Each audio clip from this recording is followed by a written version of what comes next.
So I wanted to throw a quick video together today for you guys. I've had a lot of people ask me if I'm pulsing some of these welds, and I'm not. They're asking me how I'm going about getting the nice stack of dimes look. So I thought I'd kind of go through and do a video on it. I think it's more, people see the real nice ripples and they automatically think that you're pulsing it or whatever. And I feel that to get them nice ripples on like an outside corner joint, I feel is the easiest to do it on. It's more of, how quick and how snappy you are with the filler rod, and how consistent you are with the filler rod. Yeah, you can pulse it and you can, make it look similar to that, but being able to add that filler rod real crisp and smooth is how you're gonna get that real nice stack look. So I'm gonna do a couple demonstrations here. I'm gonna use 1/8 inch 55-54 filler rod. That's been my go-to rod lately on all this stuff I've been welding here in my shop. I really like the way it flows and it handles. I find that the 1/8 inch works better for me on the 1/4 inch stuff. If I drop down to say, 1/8 inch material, I'll drop down to 3/32 55-54. But we'll go ahead here. I'm gonna throw a little bit of preheat in these because it is 1/4 inch. I'll go over all my machine settings and everything, but on one here, I am gonna kind of work the pedal a little bit. And on the other one, I'm just gonna run it straight and we're gonna see how it turns out. I think the results will be very close to the same. I wanna show you guys kind of the difference on what you can do to kind of get that stacked of dimes look and what I do to achieve that.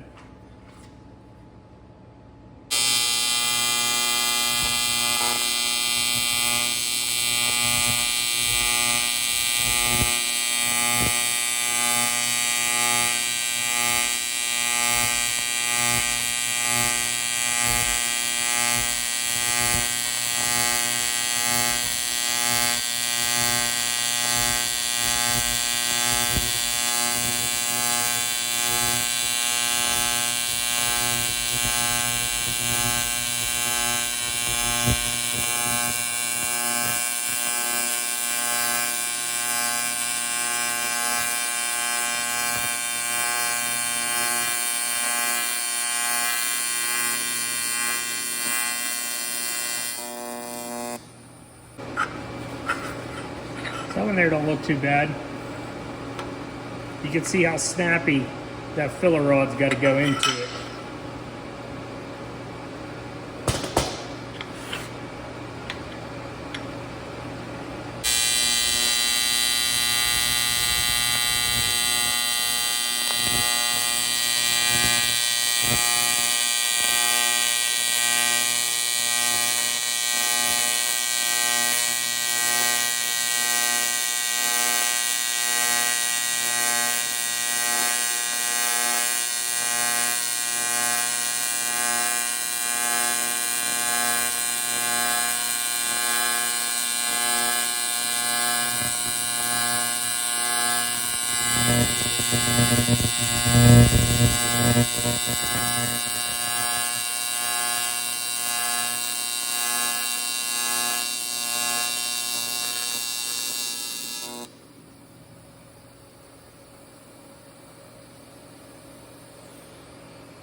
So you guys can see there just how quick that filler rod's got to get in and out, in and out, in and out.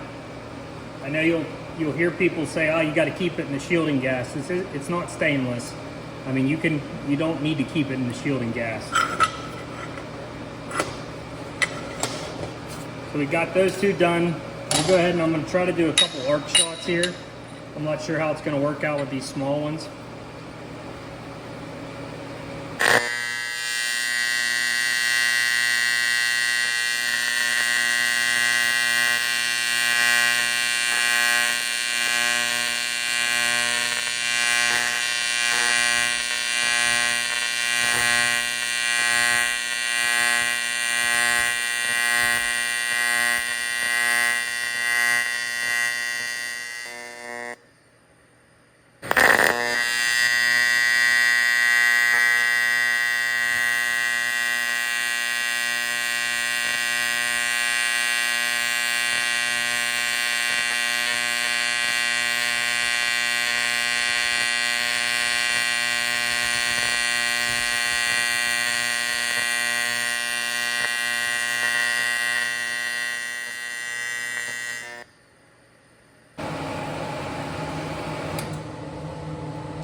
So where I got the machine set up at is 275 amps.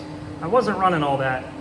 I like to set the machine hot, so when I start welding, I got that heat when I need it, so I get, really establish that puddle quick. Frequency 120, 125. And the balance was right at 30, where I always run it. Second pre-flow, 8-second post-flow, no pulse, it's off, none of that. That's pretty much how I got it set up. I ran about 18 CFH with a number 6 standard cup. And that's how it turned out. It's not bad, it's not perfect. Nice clean beads.